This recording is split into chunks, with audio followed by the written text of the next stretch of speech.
This is Deacon Joe, and this is my Catholic witness.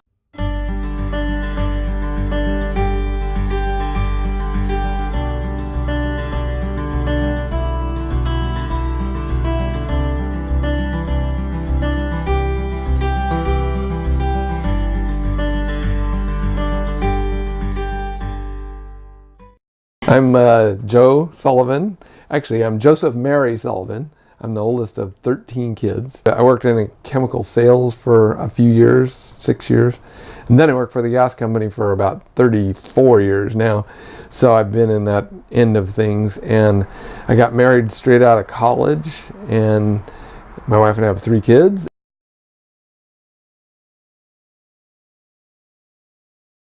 I was the oldest of this big bunch, and we were very much a Catholic family. So we were across the street from the church. We went to Mass as often as we could manage it. If you look at the pictures that we have in our family albums, they're almost all of the little line of kids all saying Advent prayers or something like that. It's all us lined up saying prayers. That's basically what we have on camera. And so we, from as soon as we could, we were serving, and we were near the church, so I was always on call, available. I went when I got a little bit older, when I was a freshman in high school, I went to Ireland with my younger brother. Looking back on it, where was I as a Catholic kid? I'm in Ireland, I'm in this family's house, I borrow a bike, and I go to Mass every morning. It's like, what the heck was I thinking at that time? But I loved it. Plus I was out in the morning by myself, cruising down through all the green. Anyway, so we were really well trained, if you will, to be close to the church. And I remember it's very special when I was the oldest, so I got to go with my dad to the Saturday devotions or something. It was very cool to be with him in the special devotions. And did your faith stay strong throughout high school and similar? I want to say yes, high school, because we had opportunities to do things with, like to go play bingo with the old people there were brothers at the school I was going to. It was still a close thing. College, actually I was thinking about being a priest, now that you make me think about it. So that I visited the Salesians.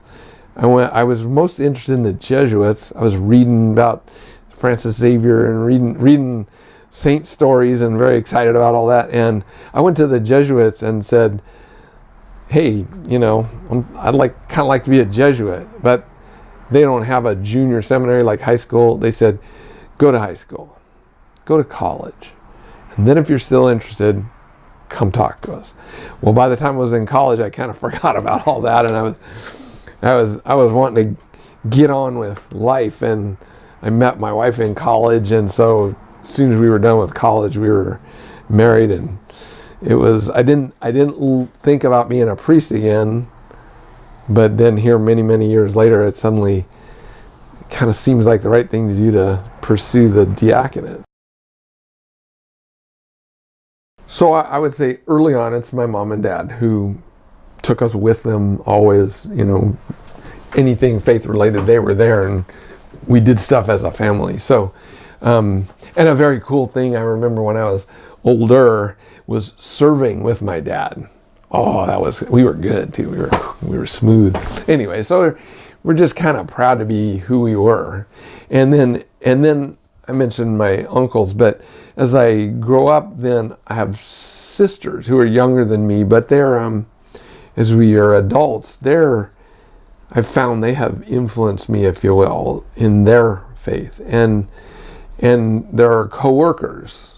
To find a coworker who's Catholic and faithful and wants to say, we should have a Bible study at work or something like that. That's, I'm not usually active that way. I'm not trying to coordinate stuff, but it's neat to bump into people who are faithful and supportive at work, or to go to Mass on a work weekday, on a holy day or something where you got to find a noon Mass near where you work. You go and then you see other people from work there and go, oh, cool, I didn't realize it. But I have a diaconate vocation now, but there were people at church who said, you should think about this, or something like that. And there was an older guy in the church who said one day, you should be a lector. And so I look into it, and then I'm a lector, but the people around me have been influences. So it's a community thing. Because I don't think of any individual sacramental experience, even ordination, it's special. But Mass is special. I don't remember my baptism, but I see other baptisms, and I love being part of them because those are special too. And confessions, I'll remember some confessions like, oh boy, that was a wild one, whatever. But they're all encounters with God, and none really jump out as life-changing, or I got confirmed. I don't feel any different the next day. Same thing at my ordination.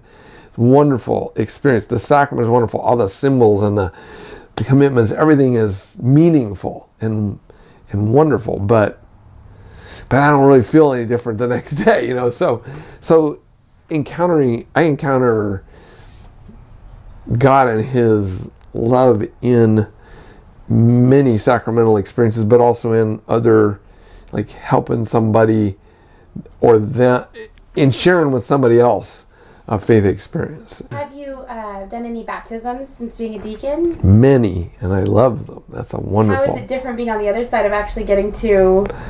Well, the neat thing is understanding, being part of the team that teaches or prepares the parents and the godparents for the baptism. Means we're remembering how significant it is, what all the meanings are.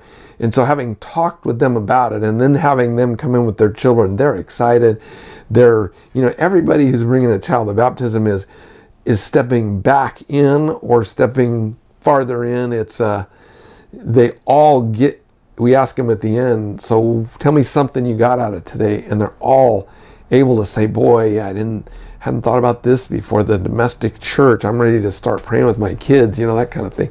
So being involved with the preparation for that, or going through the baptism, the ritual, all the signs, the anointings, all that, it's good to just be thinking through it each time what that means.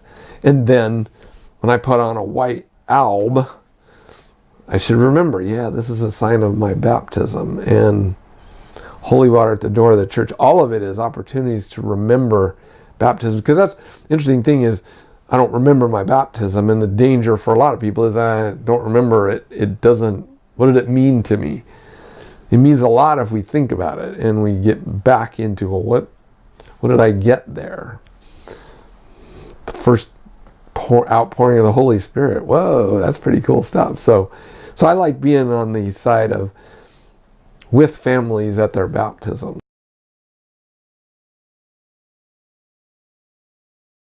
So my first vocation is I'm married. I'm going to say I was called to that. I know when I was finishing college and I knew my wife and I wanted to get married, I didn't want to wait for anything or go to more school or any of that. I wanted to go be married and work and raise a family, just kind of get on with it. So that's my vocation. First, a married person.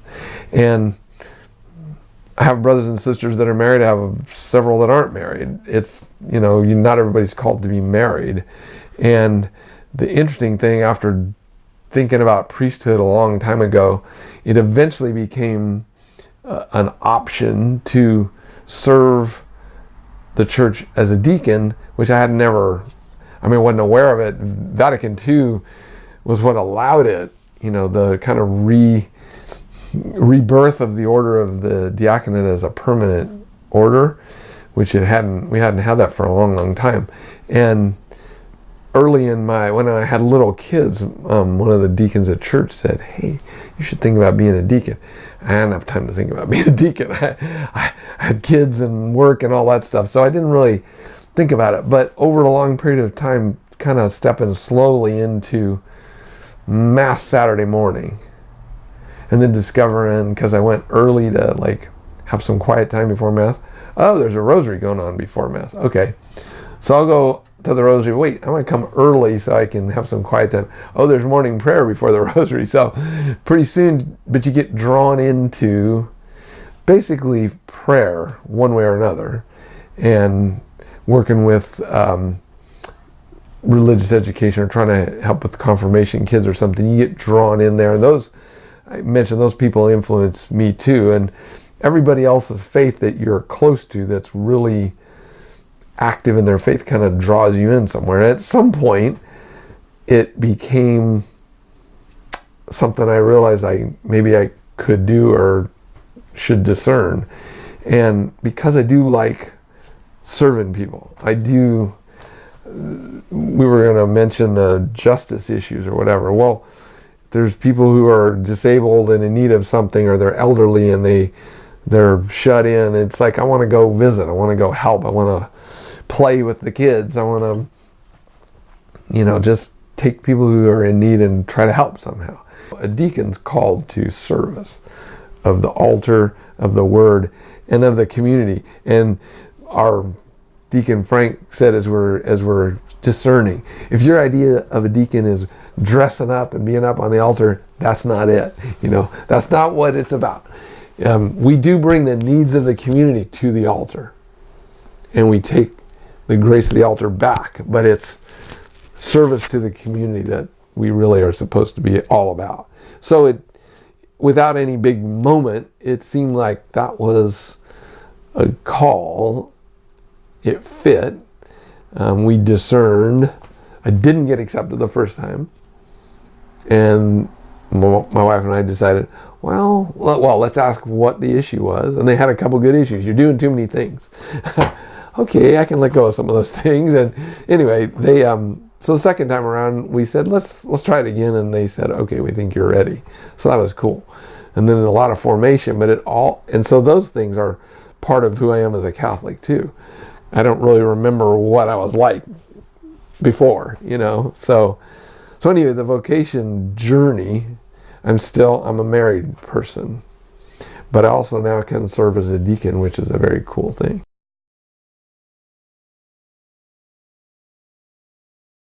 I had already begun formation as a deacon, but it's when my son passed away. So I have a son who's a rock and roll star. He was difficult to be a parent of when he was a teenager, difficult to be a teacher because he was just too much fun and wild and crazy and didn't want to do what anybody thought he should do. And so he was difficult, and so we struggled with him, tried to guide him.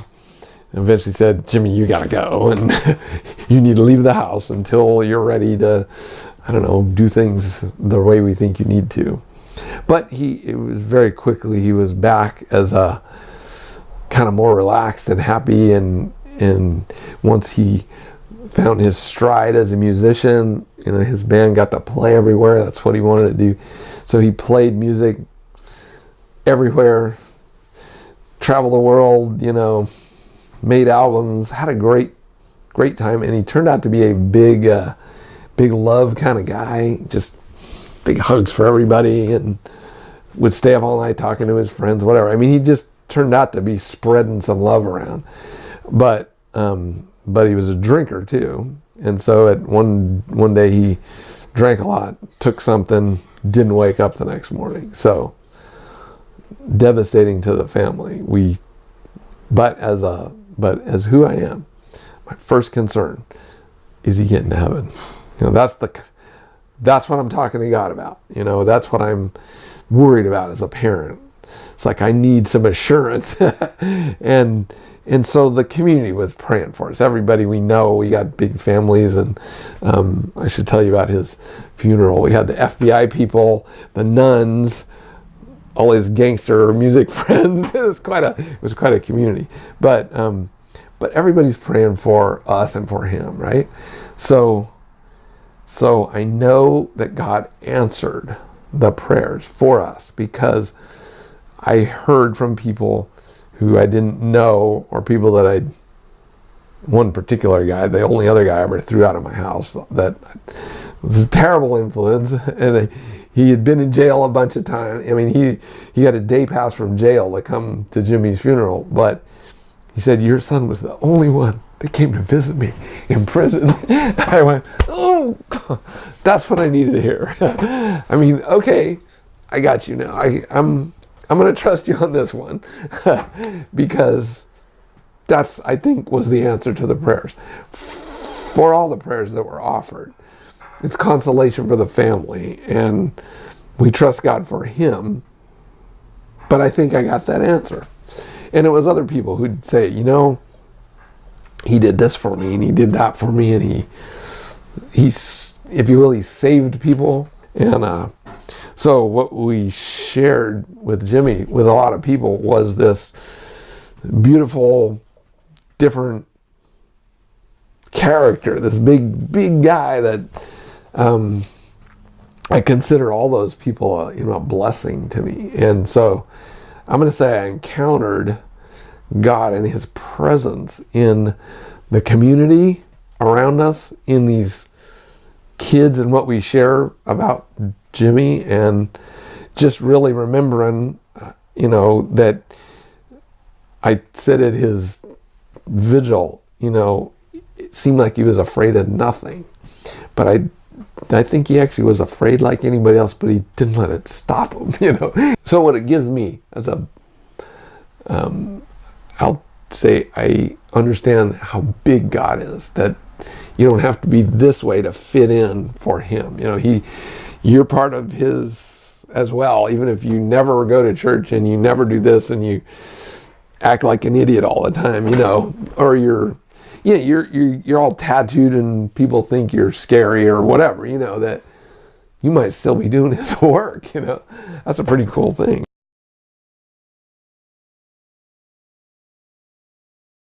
I think it's is being aware of the saints, wanting to. I read stories of saints when I was little, and here I am 60 something, and I still love to read a good book about a saint. The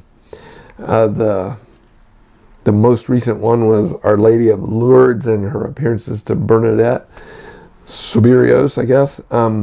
There's a great book about that. I love to read about people who have done heroic things, even if they didn't even really know what they were doing or intend to do it. They didn't start out to try to be heroic. So I find the saints heroic, and we are, every year, there's more canonized saints, more and more of them, if you will, regular people that you can read about and just understand, a parent who does this, or a couple. A lot of times it's under duress, or they don't get any support at first, and people criticize them, and yet they just know this is something God wants them to do. And so anyway, I love saints, and that, for me, that's a deep part of our tradition that I think a lot of people don't think about much.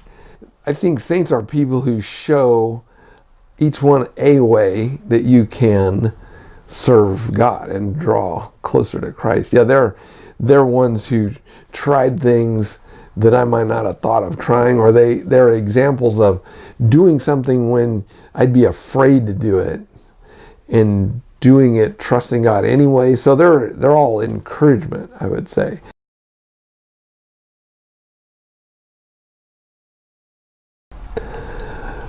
I think it's the community idea of being Catholic. When we teach the families at baptisms and we recite the Apostles' Creed, which is from, the year 200 and something, before the splits in Christianity, that I believe in one holy Catholic and apostolic. C is little c, it's universal. The idea is everyone is called, everyone's invited. Christ died for everyone, and his body, there's only one body of Christ. We're not perfectly joined, but we are all members of his body who are baptized into him, and we're all able to help each other on the journey to heaven. We're pilgrims, and eventually, sometimes it hits you more obviously that we're struggling and we're on a long, difficult journey. Sometimes things are really great, but hopefully when things are really good and you're sharing the joy of it, you'll be bringing other people along with you, you know. So I just want to say community, we can look out for each other, we can encourage each other, some are called to lead and lead in virtue, and some are called to go do works, and you know, we all have different callings, but that's St. Paul says there's a lot of different parts of the body, but we're all necessary. So the community idea, it's universal church, so that, you know, one of the blessings of having a pope and a college of bishops is we're all benefiting from all of their input, all of their people, all the cultures, you know, it all becomes part of our faith experience. And so I want to say that the universality, but the community of the church, so that anytime somebody is in need or in grief or in having things are really going well, we all should be, you know, sharing that and sharing faith together.